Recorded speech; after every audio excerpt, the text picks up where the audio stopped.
In this lesson, you will load a line type definition into the current drawing, and then assign it to specific objects and layers.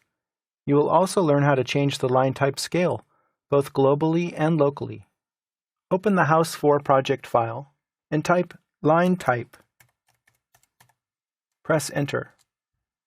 This opens the Line Type Manager, which shows you all of the line types that are loaded into the current drawing. In this case, we have Hidden and Phantom 2. These other line types are part of every drawing. You can access additional line types by clicking Load. This loads the standard acad.lin line type definition file. Scroll down and you'll see there are two different standards, the ISO standard and the regular standard, which is identified with descriptive names. Click Center and click OK. That loads this center line type into the current drawing. Click OK, and then you can use that line type. Go ahead and select these two header lines.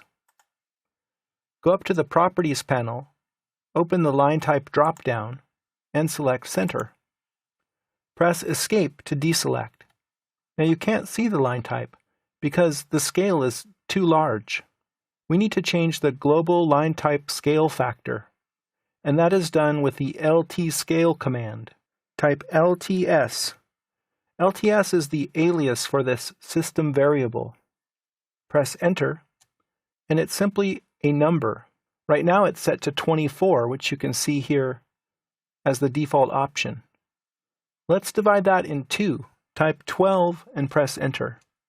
Now we can see the center line type appear on these selected objects. But when I change that, did you notice that these other line types also got smaller? That's because LT scale is a global scale factor. It changes all of the line types in the drawing.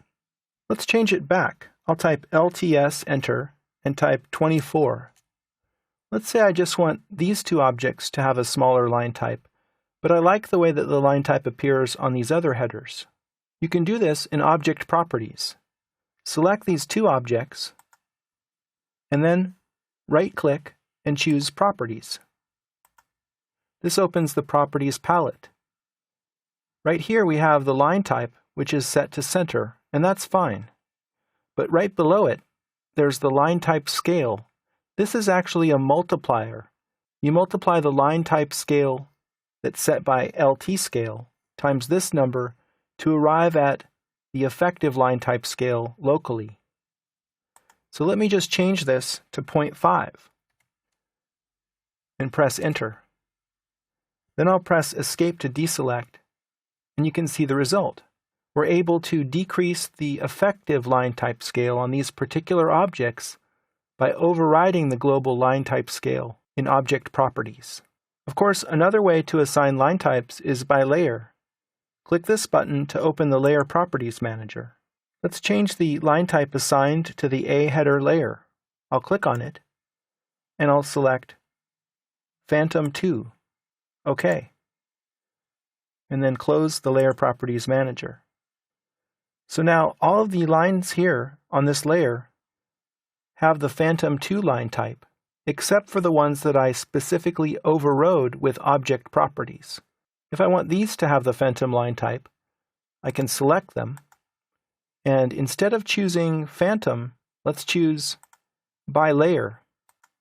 That way we'll let the layer decide the line type that all the objects will have. However, we also need to reset the line type scale because these phantom lines now appear too small. I'll reselect the objects and change the line type scale back to 1. You have learned how to load line types into AutoCAD using the line type command, how to change the global line type scale with LT scale, and how to override line type and line type scale on selected objects.